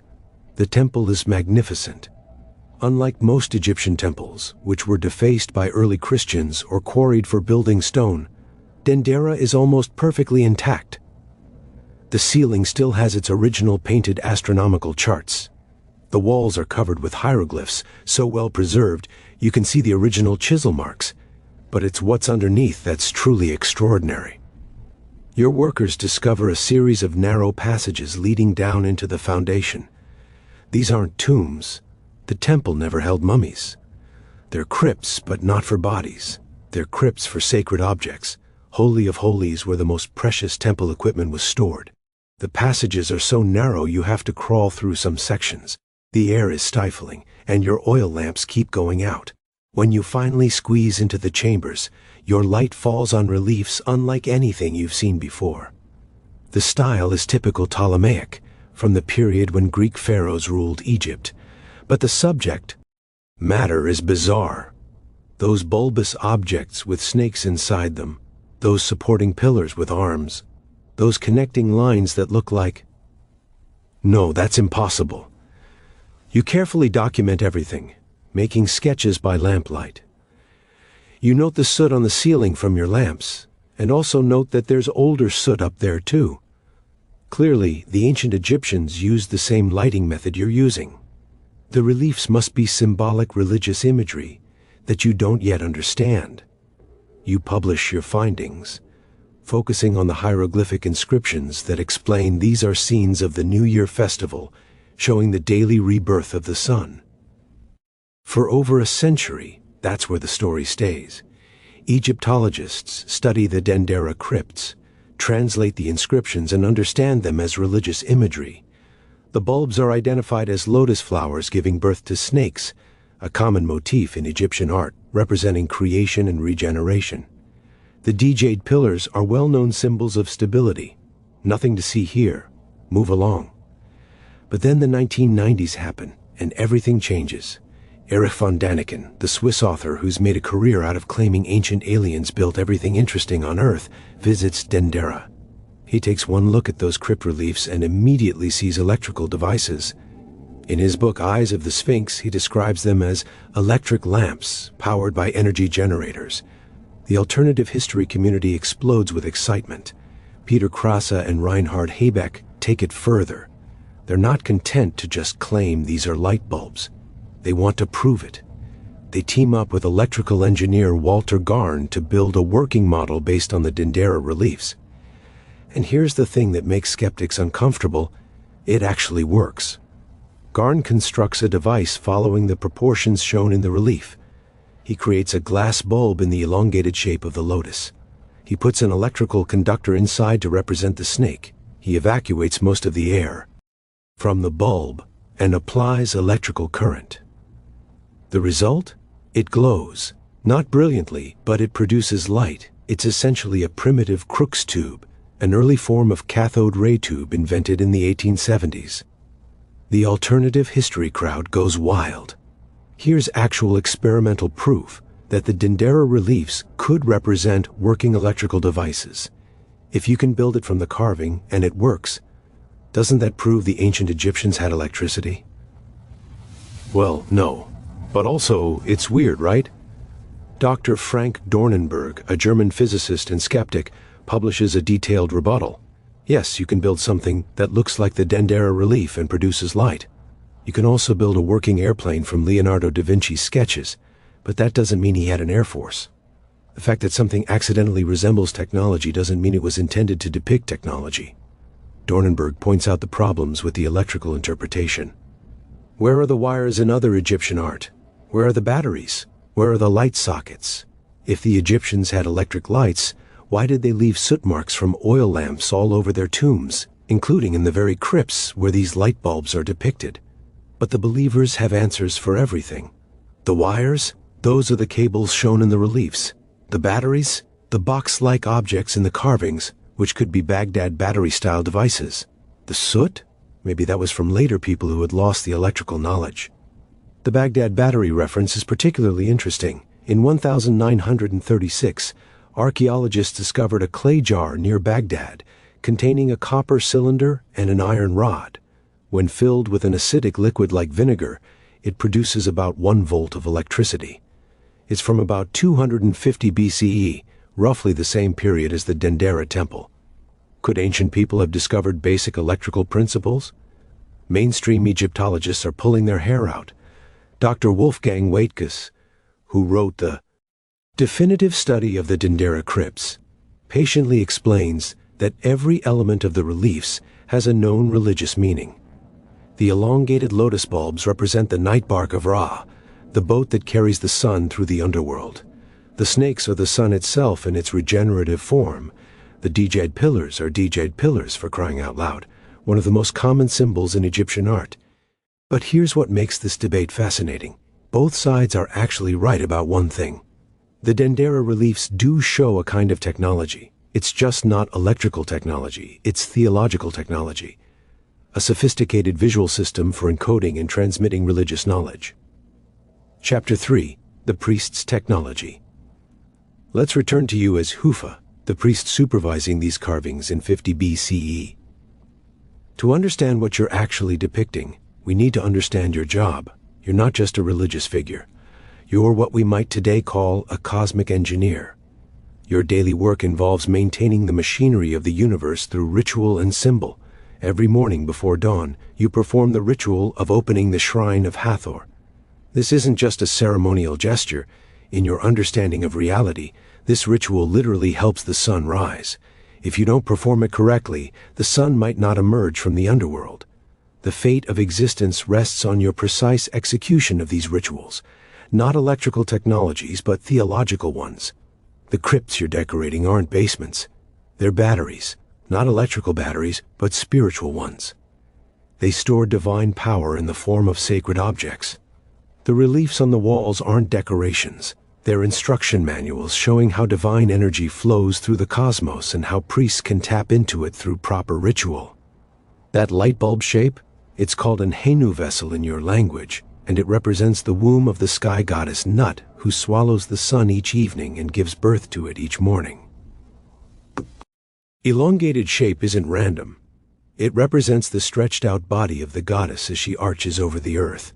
The snake inside is the sun in its vulnerable nighttime form, protected within the goddess's body as it regenerates. The jade pillar supporting it all represents the backbone of Osiris, your god of regeneration. But it's more than just symbolic. In your ritual practice, you have actual jade pillars, sacred objects made of wood and gold that you raise during ceremonies. The raising of the jade is a technological act that stabilizes the cosmos, preventing it from falling back into chaos. Those cables connecting the elements, they're streams of divine power, what you call sekhem. This isn't metaphorical to you. It's as real as electricity is to modern people. You can feel it during rituals, a tingling presence that flows through sacred objects and properly prepared priests. You've spent years learning to channel it, to direct it, to use it to maintain cosmic order. The box at the end of the cable is indeed a power source. It's a shrine containing a divine image. During festivals, these shrines are opened, releasing stored divine energy into the temple. The priests near the shrine in the relief are holding knives not as electrical warnings, but as guardians, protecting the sacred power from chaotic forces that would dissipate it. Your entire temple is a machine for processing divine energy. The pylons at the entrance are cosmic batteries storing power from the sun. The hypostyle halls are transformers stepping down the divine voltage to levels humans can safely experience. The sanctuary is the generator core where the god's image converts offerings into cosmic power that maintains the universe. This isn't primitive thinking. It's sophisticated theological engineering. You have mathematical formulas for calculating the proper proportions of temples. You have precise timing for rituals that must align with astronomical events. You have complex hierarchies of priests, each trained to handle different levels of divine power. The reliefs in the crypts show the advanced version of this technology. They're not for public consumption, because most people can't handle this level of theological complexity. It's like the difference between the simple on-off switch on a device and the complex circuit board inside. Both are true representations, but one requires specialized knowledge to understand. When you look at the completed relief, you don't see a light bulb, you see a functioning diagram of cosmic regeneration. Every element has a purpose, a meaning, a function in the great machine of existence. The lotus bulb shows where regeneration happens. The snake shows what is regenerated. The jade shows the stable framework that makes regeneration possible. The connecting lines show how divine power flows between these elements. Your artisans have included small details that future archaeologists will puzzle over. There are baboons near some of the bulbs. These represent the spirits that herald the dawn, announcing the successful regeneration of the sun. There are specific hieroglyphs. They form magical formulas, spells that activate the theological technology when spoken aloud during rituals. You're particularly proud of one detail, the size of the bulbs. They're enormous in the relief, held by multiple figures. This isn't because ancient light bulbs were huge. It's because you're showing the true cosmic scale of what happens each night. The regeneration of the sun isn't a small event.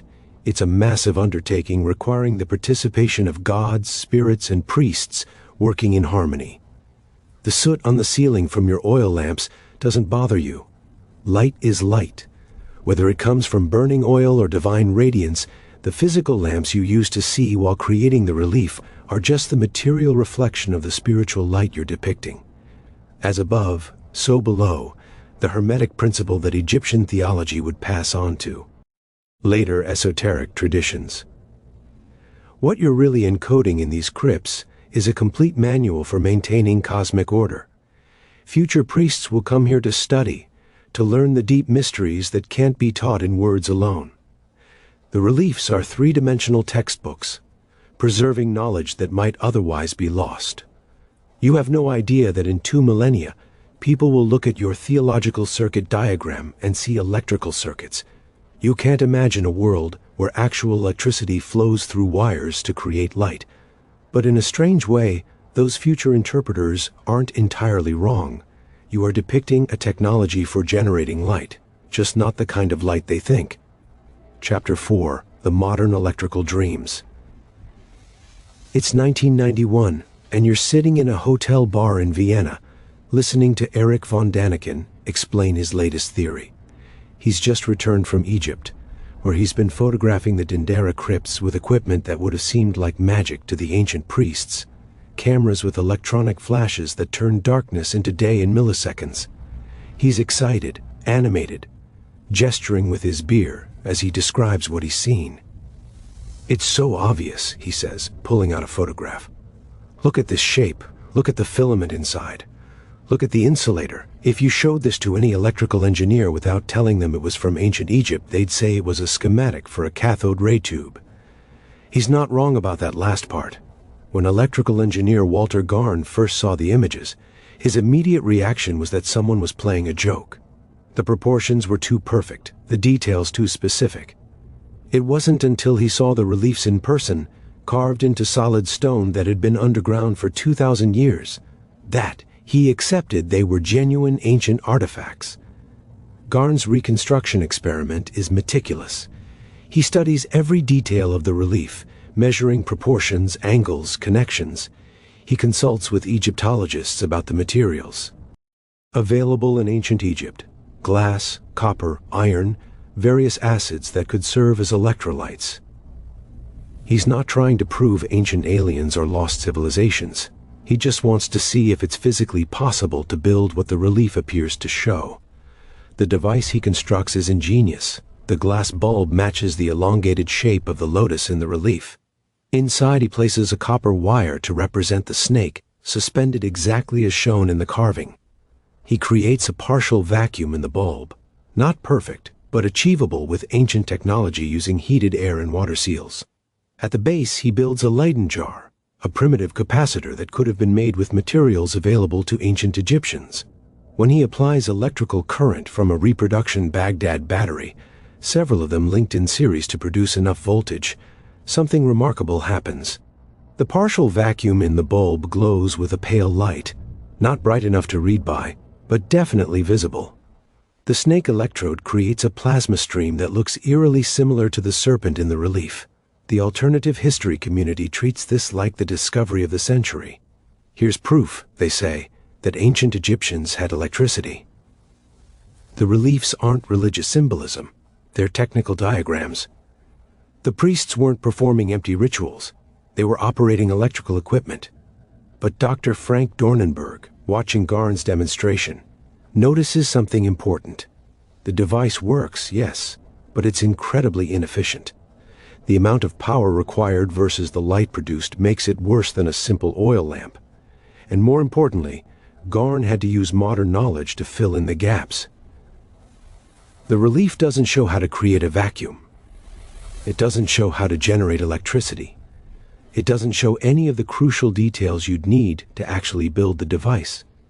It's like looking at a child's drawing of a car, Dornenberg explains, and then building an actual car based on it.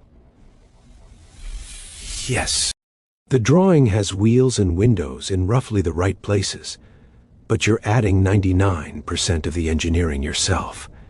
The debate gets more heated when Austrian authors Krasse and Habeck published their book claiming not just that the Egyptians had electric lights, but that they had an entire electrical infrastructure. They point to the absence of soot in some tombs as evidence that electrical lighting was used. They interpret various hieroglyphs as electrical symbols. They suggest that the pyramids themselves were power plants generating electricity through some unknown principle. Christopher Dunn takes this even further in his book, The Giza Power Plant, arguing that the Great Pyramid was a massive electrical generator using harmonic resonance to convert Earth's vibration into usable energy. The Dendera lights, in his theory, were powered by wireless transmission from the pyramids, like Tesla's dream of broadcast power. Mainstream Egyptologists are now beyond frustrated. Dr. Rosalie David from the University of Manchester conducts a systematic study of soot deposits in Egyptian tombs. She finds that yes, some areas have less soot than others, but this correlates with ventilation, not with mysterious electrical lighting. Tombs with vertical shafts have less soot. Sealed chambers have more. It's basic physics, not ancient technology. Dr. Wolfgang Waitkus publishes his comprehensive study of the Dendera inscriptions, providing word-for-word translations of the hieroglyphic texts that accompany the light bulb reliefs. The texts explicitly describe religious ceremonies, not technical procedures. They talk about the birth of divine light, not the generation of electrical current. They mention gods and spirits, not volts and amperes. But the true believers have an answer for this too. Of course, the texts use religious language, they argue. The priests were keeping the technical knowledge secret, encoding it in religious metaphor. Only initiates would understand that. Divine light meant electrical illumination. That sacred power meant electrical current. The Discovery Channel produces a documentary testing the various theories. They bring in electrical engineers, Egyptologists, and experimental archaeologists. They build multiple versions of the supposed Dendera light. They test the Baghdad battery theory. They examine the pyramid power plant hypothesis. The results are mixed, but lean heavily toward the skeptical side. Yes, you can make the Dendera configuration produce light, but it requires so many modern additions and interpretations that it proves nothing about ancient capabilities. The Baghdad batteries, if they even are batteries, produce such weak current that they were more likely to have been used for electroplating jewelry than powering lights. The pyramid power plant theory requires physics that simply don't exist. But here's what's interesting. The documentary's ratings are huge. People are fascinated by the possibility of ancient electrical technology. Even when the experts explain why it's unlikely, viewers want to believe. There's something deeply appealing about the idea that our ancestors were more advanced than we thought. Chapter 5. The Weight of Evidence. Dr. Sidney O'Frere, a French Egyptologist who spent 40 years studying Egyptian religious texts, and you're tired of explaining why the Dendera reliefs aren't light bulbs. But you're also fascinated by why people so desperately want them to be. So instead of just debunking, you decide to explore what the reliefs actually tell us about Egyptian knowledge and capabilities. First, you point out something that often gets overlooked. The Egyptians were absolutely capable of sophisticated technology. They performed brain surgery. They created pregnancy tests using wheat and barley that actually worked. They developed mathematics advanced enough to calculate the volume of truncated pyramids. They built machines, shadoufs for irrigation, compound pulleys for construction, lathes for shaping stone vessels. They weren't primitive. They just didn't have electricity. The Dendera temple itself is proof of their capabilities. The astronomical ceiling in the main hall contains a zodiac so accurate that Napoleon's expedition used it to help date Egyptian history. The architecture includes acoustic features that amplify sound in specific ways for ritual purposes. The orientation aligns with astronomical events to within fractions of a degree. This is a civilization that understood engineering. But when you examine the light bulb reliefs in context, the electrical interpretation falls apart. These images don't appear in isolation. They're part of a sequence showing the daily journey of the sun through the underworld. The scene before the bulb shows the sun entering the mouth of the sky goddess. The scene after shows it emerging at dawn. The bulb scene is the moment of regeneration at midnight. More importantly, the same iconography appears in other temples, sometimes in forms that make the electrical interpretation impossible. At Edfu, there's a similar bulb shape, but it's clearly shown as a tent or pavilion with fabric walls.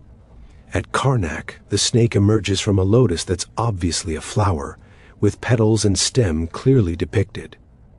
The Dendera version is stylized, yes, but it's the same religious concept. You bring up the practical problems that alternative theorists never adequately address. If the Egyptians had electric lights, where's the infrastructure? Not just wires and batteries, but the entire support system. Where are the factories that made the bulbs? Where are the mines specifically for extracting the materials? Where are the workshops, the tools, the failed experiments, the gradual development from simple to complex? When we developed electricity, you explain, it left traces everywhere. Patent offices full of incremental improvements, factories that produce components, accidents that killed workers, economic. Records of the copper wire trade, legal disputes over electrical injuries. None of this exists in ancient Egypt. But then you acknowledge something that makes both camps uncomfortable. The reliefs do encode advanced knowledge, just not electrical knowledge. They show a sophisticated understanding of natural cycles, biological processes, and what we might call systems theory. The Egyptians understood that energy, divine or otherwise, flows through systems, transforms from one state to another, and requires proper channels and timing to be useful. The lotus-serpent djed combination in the relief is actually a brilliant visual metaphor for what we now call emergence, how complex phenomena arise from simple interactions. The lotus represents potential. The serpent represents actualization. The djed represents the stable framework that allows potential to become actual. It's philosophy expressed in stone, systems theory carved in relief. You point to other examples where Egyptian religious art encoded practical knowledge. The Eye of Horus contains mathematical fractions. The pyramid texts include accurate astronomical observations. The medical papyri mix magical spells with genuine surgical procedures. The Egyptians didn't separate religious and practical knowledge the way we do. Perhaps you suggest the reason people see electrical devices in these reliefs is because the Egyptians were encoding something that transcends the religious technological divide. They were showing how power, whether divine, natural, or technological, operates according to consistent principles. This brings you to a fascinating parallel. Modern electrical engineers use circuit diagrams that would look like mystical symbols to someone unfamiliar with the conventions. A resistor is a zigzag line. A capacitor is two parallel lines. A ground is three horizontal lines of decreasing length. These symbols don't look like the physical components they represent. They're abstract representations of function, not form. The Dendera reliefs might be the same thing. Functional diagrams of cosmic processes that happen to use visual metaphors that look technological to modern eyes. The priests weren't depicting light bulbs, but they were depicting illumination. They weren't showing electrical circuits, but they were showing how power flows through systems. You examine the craftsmanship of the reliefs themselves. The precision is extraordinary. The curves are mathematically perfect. The proportions follow strict ratios. This isn't folk art or primitive decoration.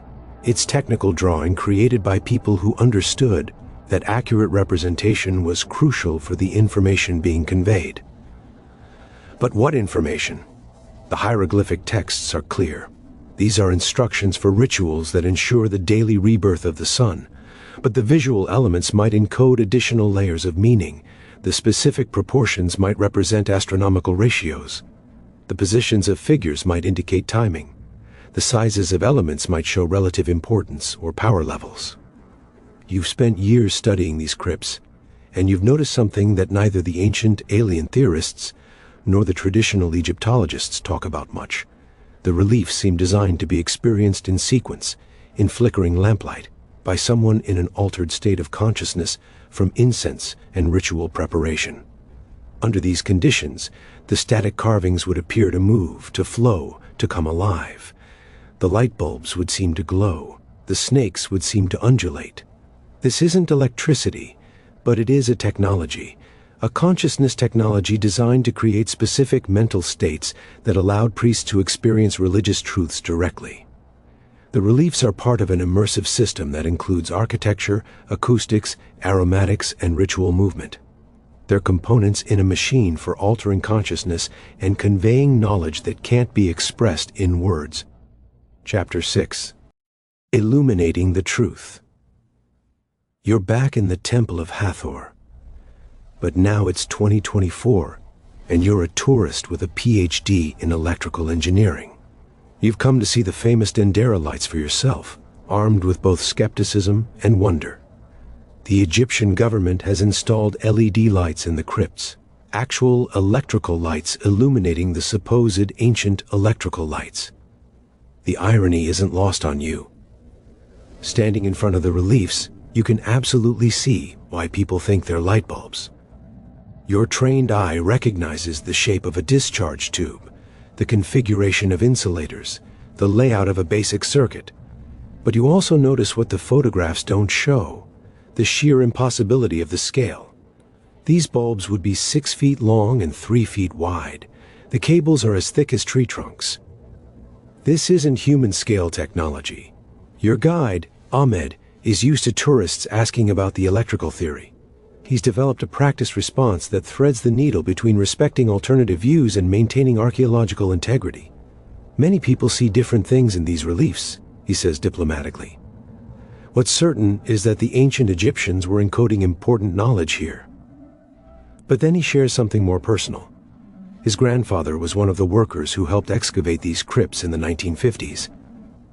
According to family stories, when they first broke through into the sealed chambers, the air that rushed out made their oil lamps flare and dance, casting moving shadows on the reliefs. For a moment, his grandfather swore. The carved serpent seemed to writhe. The bulbs seemed to glow.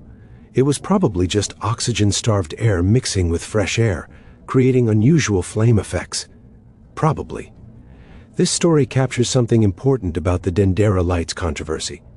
It's not really about electricity, it's about mystery, about the possibility that our ancestors knew things we've forgotten, about the hope that the past holds secrets that could transform our understanding of human capability. The truth about the Dendera lights is both more mundane and more extraordinary than either side of the debate usually admits. No, the ancient Egyptians almost certainly didn't have electrical lighting. The evidence against it is overwhelming. No infrastructure, no development path, no supporting technology, no unambiguous references in thousands of texts. But yes, they had something remarkable. They had a visual language sophisticated enough that modern engineers recognize it as depicting systematic relationships. They had understanding of energy flow and transformation that parallels our electrical knowledge.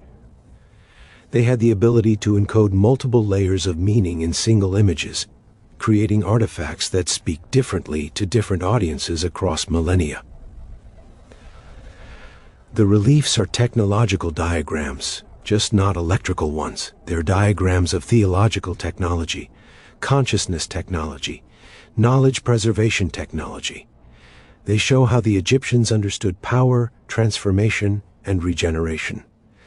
The fact that these concepts map onto electrical principles isn't coincidence. It's because both electrical engineering and Egyptian theology are trying to describe how energy moves through systems.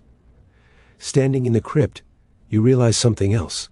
The debate about whether these are light bulbs or lotus flowers is asking the wrong question. It's like asking whether a computer is a piece of hardware or a tool for communication. It's both. The Dendera reliefs are religious symbols and technical diagrams and artistic achievements and historical records. They operate on multiple levels simultaneously. The ancient Egyptians were masters of this kind of multi-layered communication. A pyramid isn't just a tomb or a mathematical exercise or a theological statement or an astronomical marker. It's all of these at once. The Dendera lights aren't just lotus flowers or light bulbs or religious symbols or technical diagrams. They're visual constructs that transcend these categories. This is perhaps why they continue to fascinate us. In our modern world, we've largely separated science from religion, technology from spirituality, function from meaning. We build machines that work but don't mean anything. We create art that means something but doesn't do anything. The Dendera reliefs come from a time when these categories weren't separate, when a temple was simultaneously a machine, a meaning-making system, and a work of art. The electrical interpretation of the reliefs, wrong as it probably is about historical facts, is right about something important. These images encode technical information. The religious interpretation, correct as it certainly is about the original intent, misses something important. These aren't just symbolic decorations, but functional diagrams. As you leave the crypt, climbing back up into the harsh Egyptian sunlight, you carry with you a new appreciation for the complexity of the past. The ancient Egyptians didn't have electric lights, but they had something we've lost: the ability to create artifacts that function simultaneously as technology and theology, as practical tools and profound symbols. The Dendera lights will continue to spark debate, and that's probably as it should be. They're mirrors that show us our own assumptions about technology, progress, and the past. Alternative historians see them as proof that ancient civilizations were more advanced than mainstream archaeology admits. Traditional Egyptologists see them as proof that religious symbolism can be sophisticated and systematic. Electrical engineers see them as proof that certain forms and relationships appear naturally when depicting energy flow. They're all right, and they're all wrong. And that's what makes the Dendera lights perfect. They're a puzzle that can't be definitively solved, a mystery that regenerates itself with each new generation of investigators, much like the eternal serpent they depict, forever emerging from the lotus of creation. As our journey through the mystery of the Dendera lights concludes tonight, we're reminded that the past is far from dusty and dull. It's a vibrant, often surprising, and always intriguing tapestry woven with human ingenuity, resilience, and the occasional ancient mystery that still makes us wonder.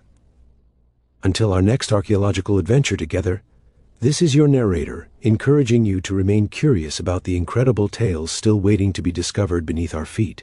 Sweet dreams, fellow explorers. Don't forget to subscribe, and may your rest be filled with wonder at the remarkable tapestry of human history. Good night.